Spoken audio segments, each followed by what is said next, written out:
My name is Melida, but you can just call me Mai. I am a 6th semester student at Universitas 17 Agustus Surabaya, majoring in English Literature. Honestly, I never expected campus life to be so vibrant. But actually, I had already suspect it from the stories of people on social media and my surroundings. But what surprised me wasn't just the general picture of the campus, but the personalities and unique stories of the friends around me. They are not just ordinary students, but they have stories, uniqueness, and different colors that make the campus feel very alive. I still remember my first day enrolling at this university very well. At that time, I was with my mother, and the campus atmosphere was really lively. People were bustling about, some looking tense, while others were so relaxed as if they had been familiar with the campus environment for a long time. At that time, myself was only focused on administrative matters, so I didn't really have time to pay attention to my surrounding. Basically, for me, the important thing is that the list is done. Actually, I'm quite observant, usually like to notice details and capture the atmosphere sharply. But at that time, I feel like I was too busy with the document and the long line to notice many things. But even so, I could still catch glimpse of moments around me. A senior casually chatting while sitting on a bench, another prospective student looking nervous while tightly clutching their document, and a mother accompanying her child with great affection amidst the crowd. All of that, even if just for a moment, has started to shape an image of what campus life will be like. The bustling atmosphere even stirred mixed feeling between enthusiasm, nervousness, and a bit of anxiety. I realized that day was not just about registration, but also the beginning of a long journey that will be full of colors and stories.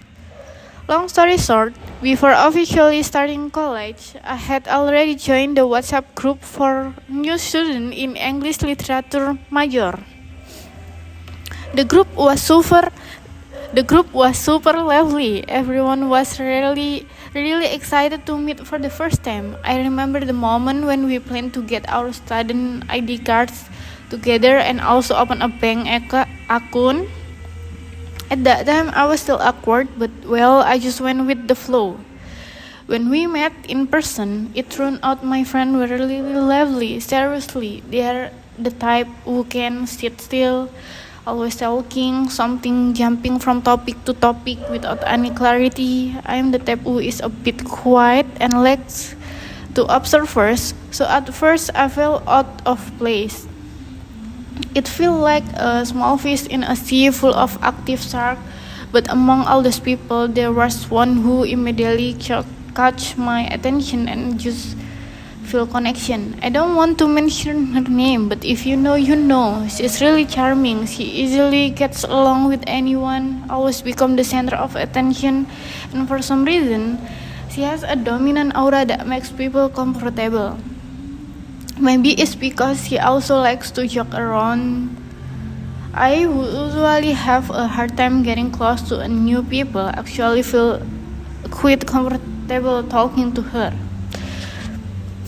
From there, we started hanging out often, whether it was doing assignment, hanging out in the cafeteria, or just chatting in the campus park. Every time we meet, it feels like time flies by so quickly. He has a unique way of making conversation come alive, from serious topic to silly ones. Interestingly, our relationship doesn't just stop at campus. In life outside of campus, we are so often. She often comes to my workplace, and we also frequently hang out with our friends outside campus. Every time there are an event or hangout, she's always the most enthusiastic, and that makes the atmosphere more exciting. We often spend time together, from watching movie, eating at cafe, and exploring new places. The first week of college was really tough. I even thought, is my life going to be like this forever with no change at all?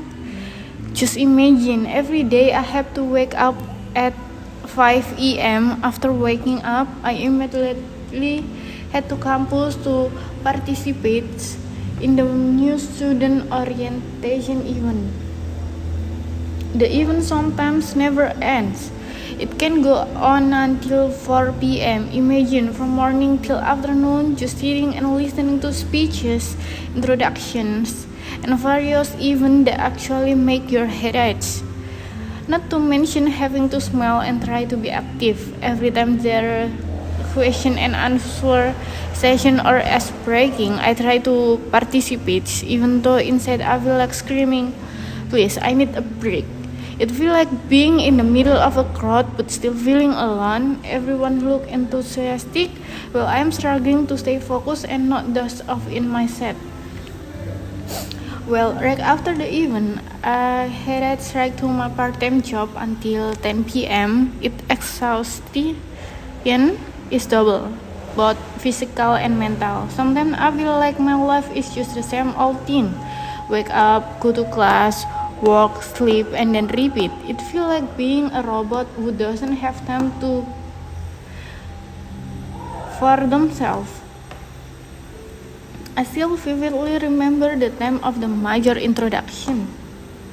My major, English Literature, was combined with the Japanese Literature department.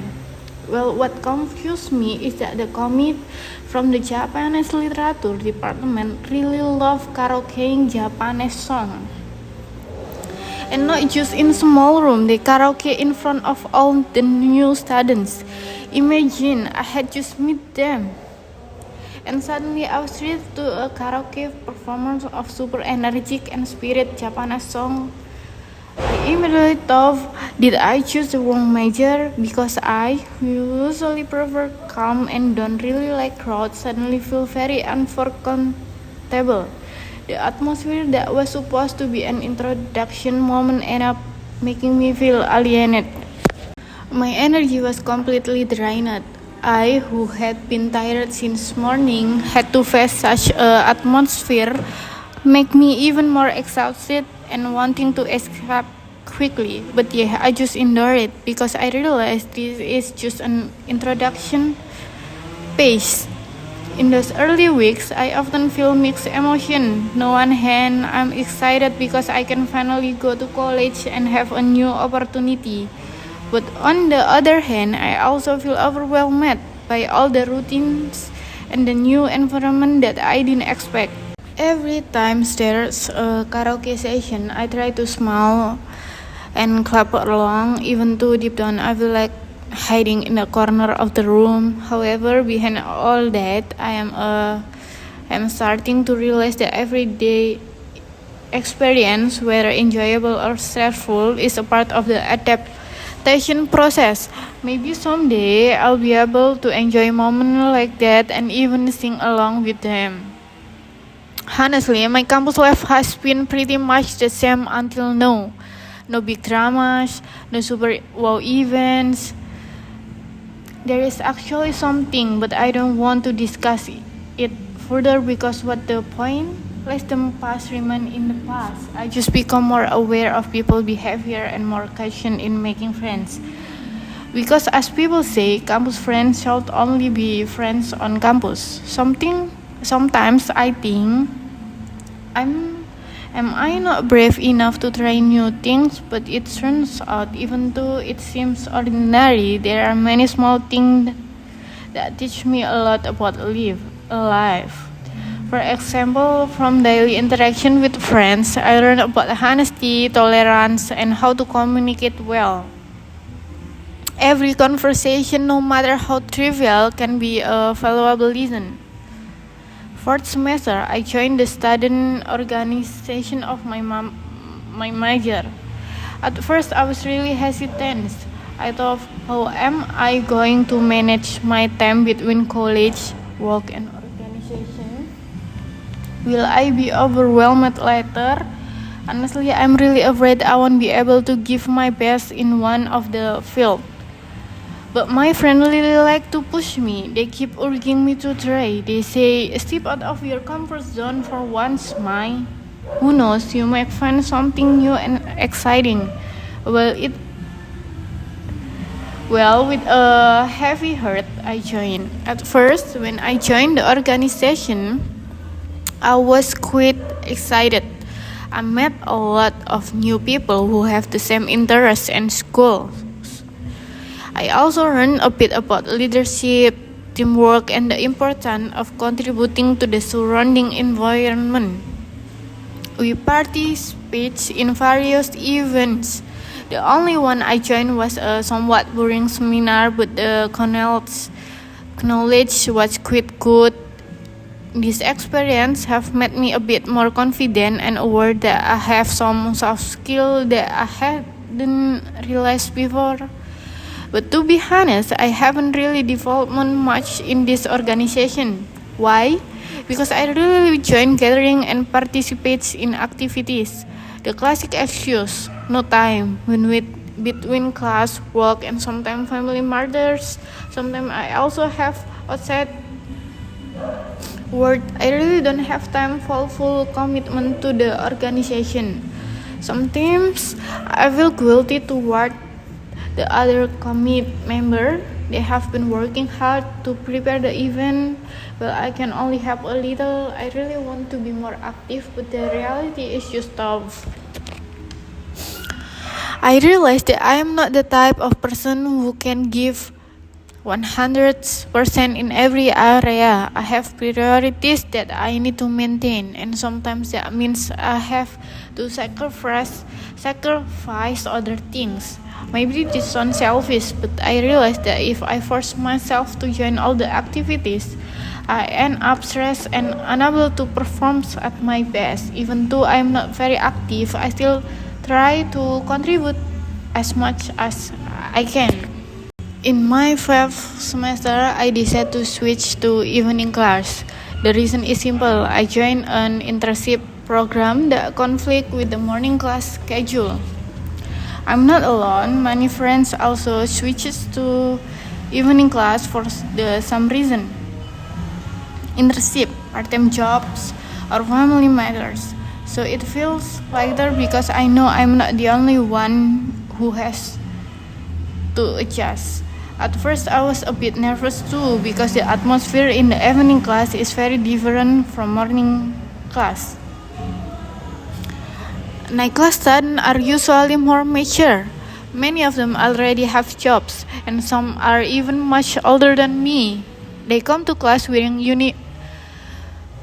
office uniform, bringing coffee, and their faces look tired but still full of spirit. The atmosphere is far from the lively vibe of morning college students who still like to skip class together or play Uno in the cafeteria. In the evening class, the conversation leaned more toward work deadline or how to manage time to avoid burnout. But that's exactly what makes me feel that evening class has a comfortable vibe, more relaxed yet serious. Fortunately, I already know some kids from the evening class, so I don't feel too out of place. Sometimes it's even more exciting because you get a lot of stories and new perspective from people with different life experiences. Slowly, I start to enjoy it, and I even felt that night class were more suitable for me, as I don't really like crowds and prefer studying in a calm atmosphere. In this evening class, I met many people with diverse background and life story. Some work in an office from morning to evening, then continue their studies at night to gain more knowledge and opportunities. Can you imagine how exhausting it is? But they still sit in a class with eyes that, although sleepy, still pay attention to the lecture. There are also those who run their own business, and even some who become freelance graphic designer.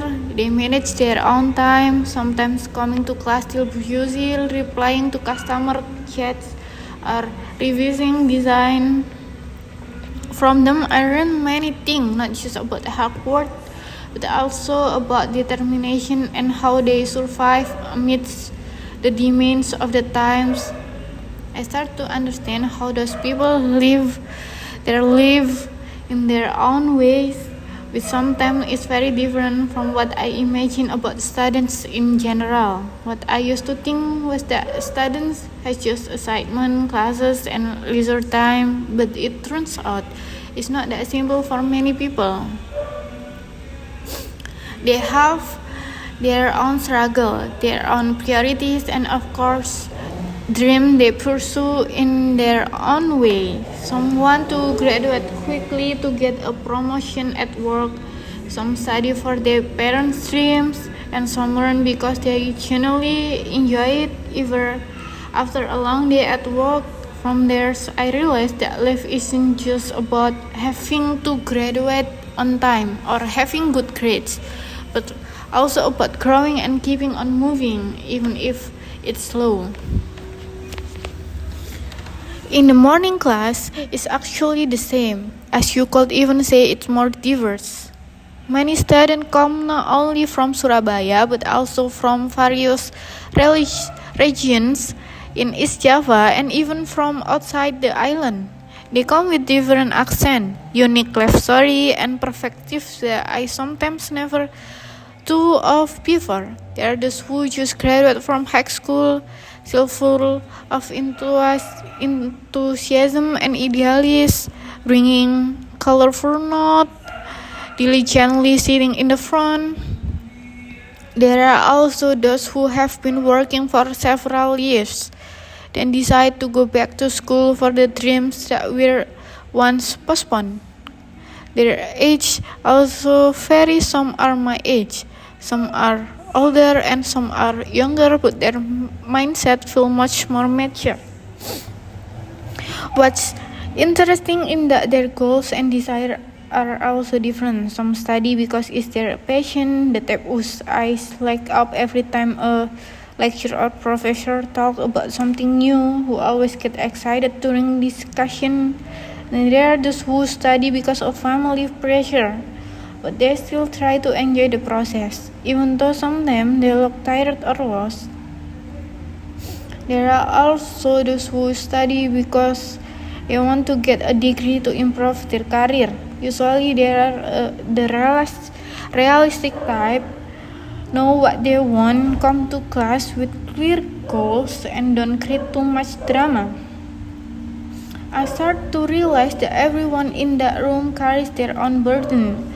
Some are the ambitious type, never absent, always ready to exam. Some are more relaxed, but secretly have their own way of studying. There are those who are quiet and like to be alone, but when you talk to them, it turns out that they are deep and sensitive.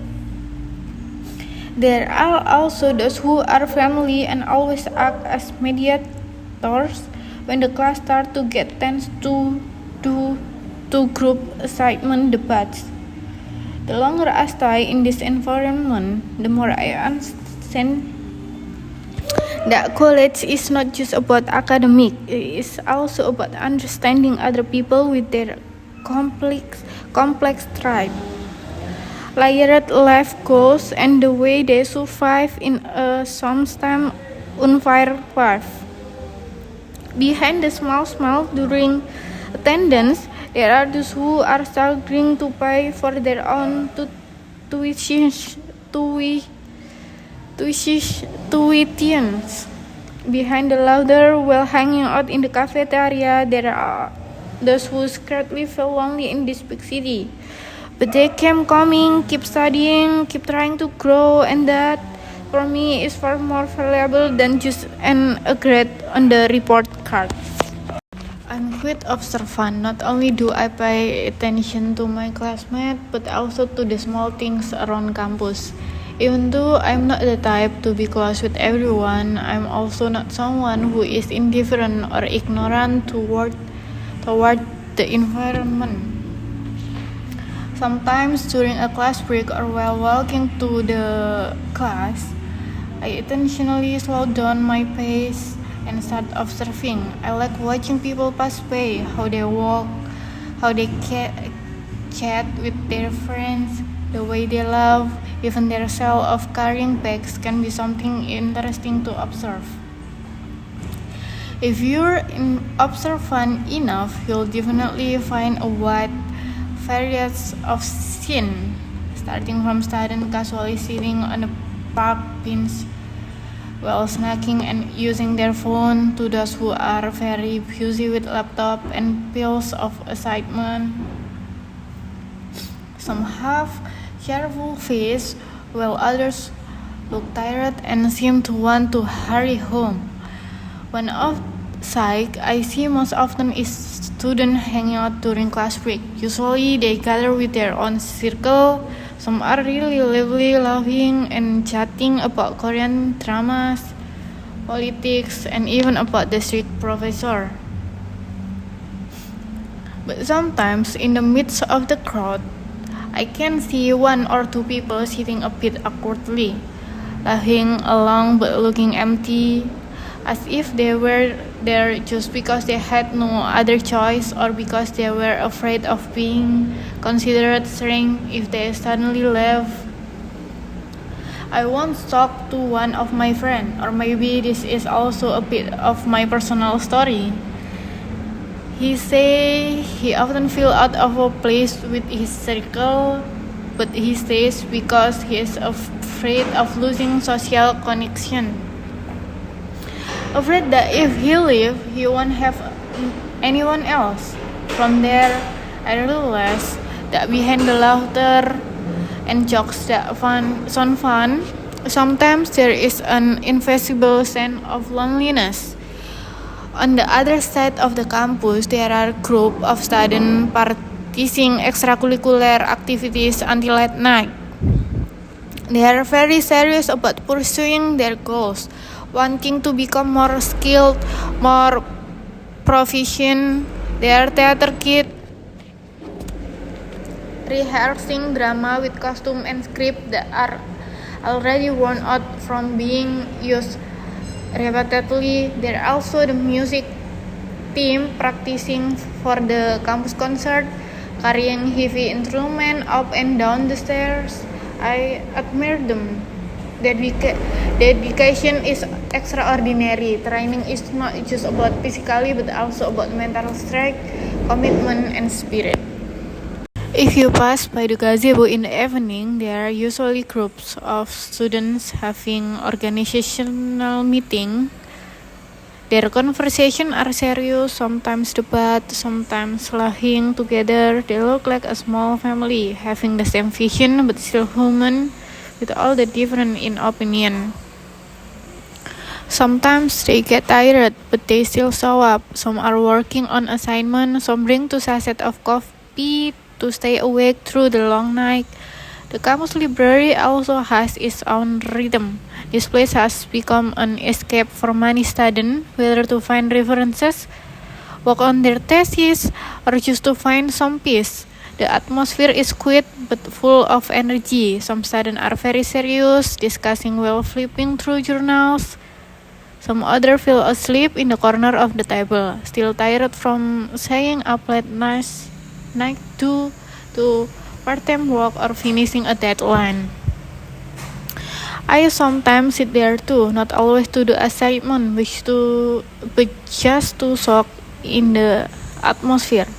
Seeing the enthusiasm of others can serve as a reminder for me that everyone is struggling in their own way. Of course, not all students on campus take life seriously. There are also those who enjoy their youth leisurely, hanging out in the park, in the cafeteria, or at a cafe near campus, laughing freely with a boyfriend or friends. I like saying things like that because they remind us that college is not just about grades and degrees, but also about celebrating the fleeting youth. Sometimes there are also students who fall asleep anywhere, on park benches, in classroom corner, even on hallway floor. Maybe because they worked overtime last night or just got back from out of town. The campus became an unplanned resting place, but it was quite comfortable for a quick nap. Campus cafeteria is like the center of social life. There people meet, chat, tell stories, and something fun. Some are confused about what to eat every day, but in the end, they still order smashed fried chicken or ayam geprek. There are also those who get bored and end up walking to the food court near the campus just to find a new atmosphere or drink cheaper iced tea.